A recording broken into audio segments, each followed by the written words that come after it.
अस्सलाम वालेकुम and welcome back to my channel my YouTube family. कैसे हैं आप सब लोग? आई होप कि सब बिल्कुल खैरियत से होंगे और रमज़ान शरीफ के एक एक लम्हे से आप फ़ायदा उठा रहे होंगे। आज की जो वीडियो है एक रिक्वेस्टेड वीडियो है, तो आप लोगों ने मेरे साथ ही रहना है। बहुत ही मज़े के लच्छे पराठे जो बहुत ही मिनटों में रेडी हो जाते हैं वो हम रेडी करेंगे और दीन की बातें करेंगे इंशाल्लाह। आज की वीडियो बहुत ही अच्छी होने वाली है। 2 कप मैंने मैदा लिया है, इसमें डाला मैंने 2 कप ही गंदम का आटा। आप 2 कप गंदम का आटा और 1 कप मैदा भी डाल सकते हैं और अकेले मैदे से भी आप ये पराठे बना सकते हैं। हाफ़ टी स्पून इसके अंदर डाला है नमक, 2 टेबल स्पून भर के इसके अंदर डाली है मैंने शुगर। अगर तो चीनी जो है वो आपकी बहुत ही बारीक और फाइन चीनी है तो आप ऐसे ही डाल दें, अगर ज़्यादा मोटी है तो इसे थोड़ा पीस लें। 2 टेबल स्पून इसके अंदर मैंने डाला है ऑयल और इसको हम रूम टेम्परेचर पे जो पानी है उससे गूंद लेंगे। और अगर आप इस आटे को दूध के साथ गूंदें तो बहुत ही लाजवाब पराठे रेडी होते हैं। पहले अच्छी तरह से इसको आप मिक्स करेंगे, उसके बाद आप इसको हाथों की मदद से रब करेंगे ताकि जो आपने इसके अंदर घी या ऑयल शामिल किया है वो अच्छी तरह से इसमें मिक्स हो जाए और फिर उसके अंदर आप इसे सॉफ्ट गूंद लेंगे। मैं आटा रात को गूंद के रख लेती हूँ और फिर सहरी में आसानी हो जाती है पराठे बनाने में। अगर आपकी फैमिली मेम्बर्स ज़्यादा हैं तो आप रात को आटा गूंद के रखें, फिर नमाज तरावी से फ़ारग हो के उस आटे के पेड़े बना के उसे आप कवर करके फ्रिज में रख लें और फिर सहरी में आपके लिए बहुत ही आसानी हो जाएगी। सहरी के टाइम उठे हैं तो तहज्जुद वगैरह पढ़ के उससे फ़ारग हो गए हैं।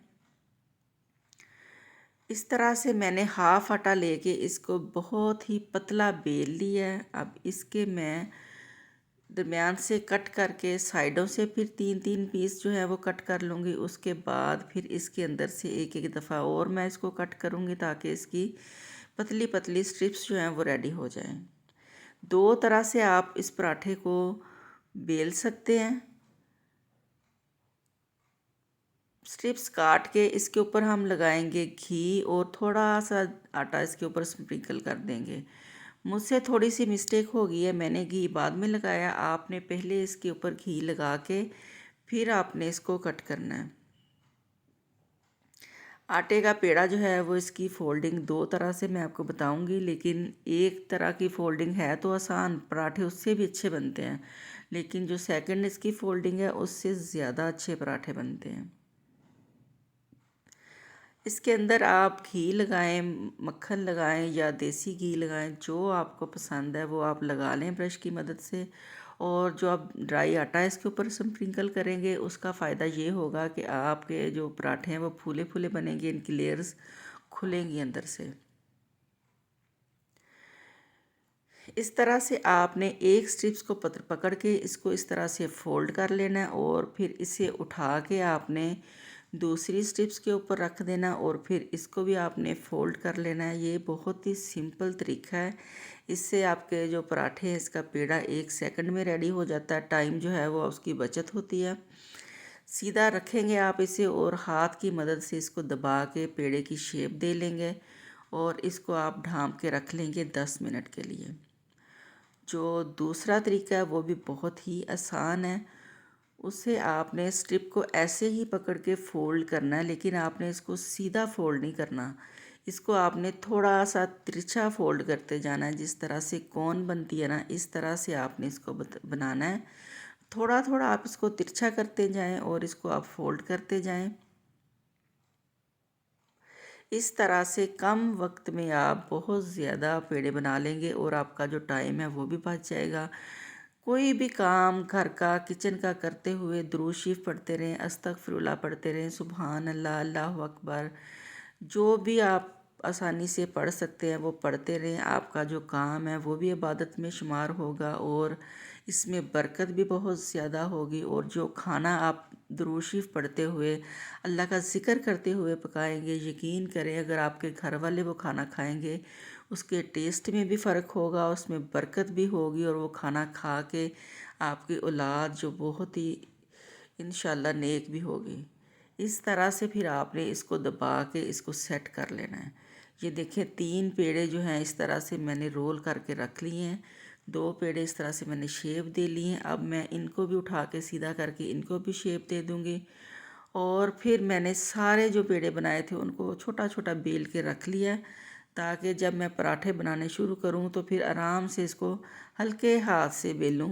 बेलन को आपने बहुत ज़ोर से नहीं चलाना, बहुत ही हल्के हाथ से आपने इसको बेलना है। और फिर जब आप इसको सेकेंगे तवे के ऊपर तो इंशाल्लाह आपके फूले फूले बहुत ही मज़े के पराठे बनेंगे। ये देखिए मैं पराठा बना रही हूँ तो ये सारा पराठा जो है वो फूला हुआ है और बहुत ही मज़े का रेडी हुआ है। दोनों तरफ ही हम घी लगाएंगे और उसको हल्की आंच के ऊपर तल लेंगे। ज़्यादा तेज़ आंच के ऊपर आपने पराठा नहीं बनाना, आंच जो है इसकी हल्की रखनी है।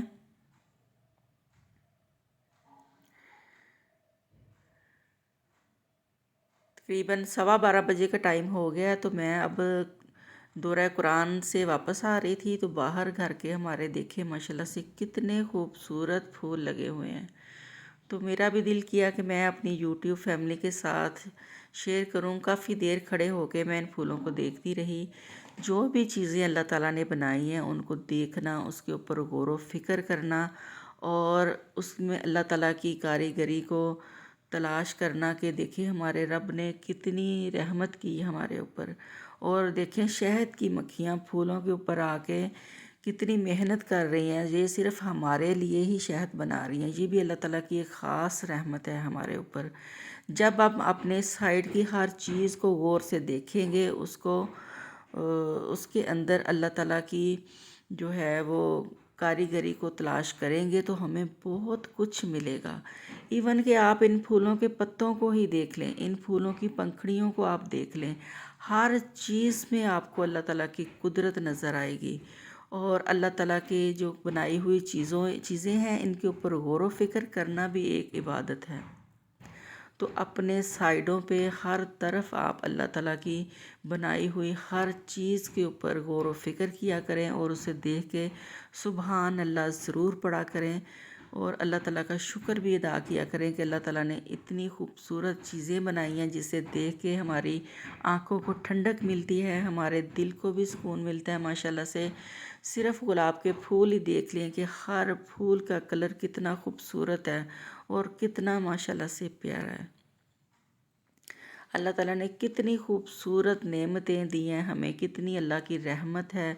हर हाल में, हर चीज़ में, हर वक्त अल्लाह ताला का शुक्र अदा किया करें। किसी भी ख़ास चीज़ का इंतज़ार ना किया करें कि ख़ास कोई चीज़ होगी तो मैंने अल्लाह का शुक्र अदा करना है। जब आप अल्लाह का शुक्र अपनी ज़िंदगी में शामिल कर लेंगे तो इंशाल्लाह आपकी ज़िंदगी बहुत ही बदल जाएगी। अफ्तारी का टाइम होने वाला है तो मैं इंशाल्लाह आधे घंटे में अपनी अफ्तारी, बल्कि आधे घंटे से भी पहले अफ्तारी रेडी कर लूँगी। प्याज टमाटर का जो मैंने पेस्ट बना के रखा था उसको मैंने पैन में डाल के ऑयल डाल के हल्की आंच कर दी है। आलू बैंगन काट के रख लिए हैं। साथ ही मैं एप्पल काट रही हूँ, फ्रूट काट रही हूँ फ्रूट चाट बनाने के लिए। चने जो मैंने बॉईल करके रखे थे थोड़े से निकाल के वॉश करके वो भी मैंने बाउल में डाल दिए हैं। जो टमाटर प्याज का पेस्ट दूसरा बाउल था वो मैंने निकाला है फ्रीज़र में से। इसके अंदर आज मैं कट्स लगा दूंगी ताकि जब मुझे ज़रूरत होगी तो मुझे निकालने में आसानी होगी। मेरी पिछली वीडियोस में मैंने इसकी डिटेल से आप लोगों के साथ रेसिपी शेयर की हुई है, आप वो देखें। इंशाल्लाह आपकी जो ज़िंदगी है वो आसान हो जाएगी।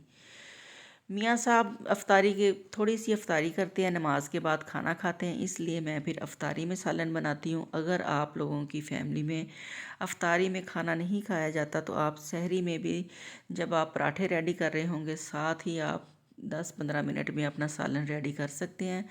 जो वेजिटेबल्स हैं आपकी उसको आप काट के रात को रख लें।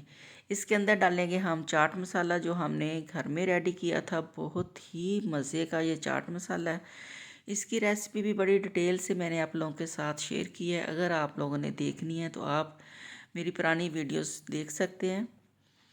फ्रूट जो भी आपके घर में मौजूद है ना, आपने वही चीज़ें काटनी है। इसमें आपने चाट मसाला डालना है, थोड़ा सा नमक और चीनी डालनी है, लेमन जूस डाल के इसके अंदर आपने काफ़ी सारे चने डाल देने हैं। अगर आप चना चाट बना रहे हैं तो ठीक है, नहीं तो आप फ्रूट चाट में काफ़ी सारे चने डाल दें।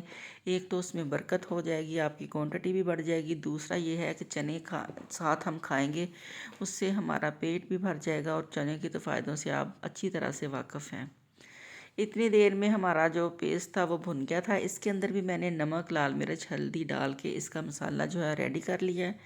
इसमें डालेंगे जी हम लोग बैंगन काट के। मेरे बच्चे जो हैं वो कहते हैं कि बैंगन बिल्कुल मसाले की फॉर्म में हो, इनकी शक्ल नज़र ना आ रही हो, बिल्कुल ये मसाला बना हो, मैश हो। इसलिए मैं पहले बैंगन डाल के 5 मिनट तक इसे पकाती हूँ, फिर इसके अंदर मैं आलू शामिल करती हूँ। अगर आप लोगों को पसंद है कि बैंगन के ऐसे ही स्लाइस रहें तो आप साथ ही इसमें आलू डाल दें और इकट्ठा इन्हें पका लें। सब्ज़ मिर्चों का पेस्ट 1.5 टेबल स्पून जो मैंने कूट के फ्रीज़ किया हुआ था वो मैंने इसके अंदर शामिल कर दिया है। और साथ ही अब हम आलू स्लाइस काट लेंगे। आज मैं पकोड़े नहीं बनाऊंगी, मैं आलू के पतले पतले थिन स्लाइस काट लूँगी और बैंगन के थिन स्लाइस काट लूँगी और फिर इससे हम पकोड़े रेडी करेंगे। देखें आप कितने थोड़े टाइम में अल्हम्दुलिल्लाह कितना ढेर सारा काम जो है हम आराम से कर सकते हैं। और साथ साथ आप अल्लाह की तस्बीह भी पढ़ते रहें, हमारा काम भी हो जाएगा और हमारी इबादत जो है उसमें भी कोई खलल नहीं पड़ेगा। और जो हम खाना इबादत करते हुए अल्लाह का ज़िक्र करते हुए पकाएंगे उसमें बरकत भी होगी, उसमें टेस्ट भी होगा और वो खाना खा के हमारे जो बच्चे हैं इंशाल्लाह इंशाल्लाह वो भी बहुत ही नेक बनेंगे। बैंगन जो थे उन्हें 5-6 मिनट हो गए हैं पकते हुए। अब जो मैंने आलू काट के रखे हैं हम इसमें वो शामिल कर देंगे और इतनी देर तक पकाएंगे कि हमारे आलू जो हैं गल जाएं और जो बैंगन हैं इनका अच्छी तरह से मसाला बन जाए। सब्ज़ मिर्चें डालने से इसका जो टेस्ट है बहुत ही मज़े का होता है। लाल मिर्च मैंने बहुत थोड़ी सी इसमें शामिल की थी। बेसन ले लिया है, इसके अंदर जाएगा जी नमक, लाल मिर्च का पाउडर, हल्दी, ज़ीरा, सूखा धनिया। इसको हम एक रनी बैटर बना लेंगे। अच्छी तरह से इसको आपने फेंटना है, विक्स की मदद से फेंट लें या आप जो आपके पास एग बीटर है उससे आप थोड़ा सा इसको बीट कर लें। जितना आप इसको फेंटेंगे उतनी ही इसकी थिन कोटिंग होगी और आपके जो आलू और बैंगन है वो उतने ही मज़े के फ्राई होंगे।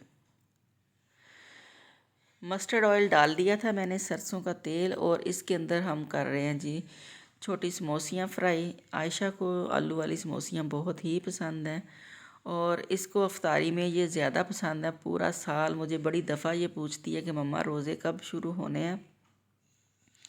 तो मैं उसको कहती हूँ कि मैं आपको बेटे समोसे फ्राई कर दूँ, तो मुझे कहती है कि मम्मा जब रमज़ान होता है ना तब इनका बहुत मज़ा आता है खाने का।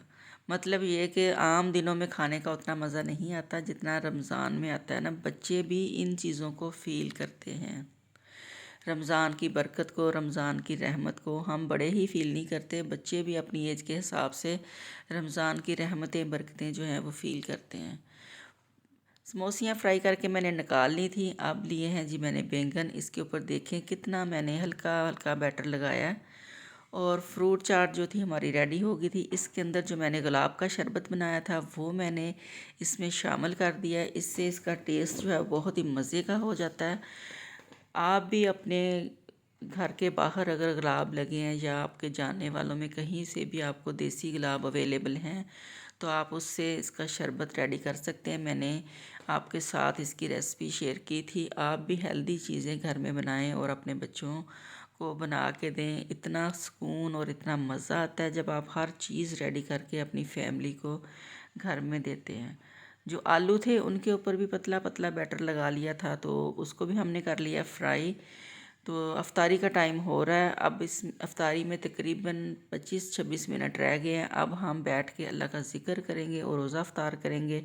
आपने भी रोज़ा अफ्तार करते हुए उम्मत मुसलमान के लिए दुआ मांगनी है। हर अपने रिश्तेदार जानने वाले सब के लिए आपने दुआ करनी है और मुझे भी आपने ख़ास अपनी दुआओं में याद रखना है। आज का जो मेरा व्लॉग था वो यहीं तक था। उम्मीद है आपको अच्छा लगेगा। वीडियो अच्छी लगे लाइक शेयर ज़रूर कीजिएगा। दुआ में याद रखिएगा। अल्लाह हाफिज़, बाय बाय।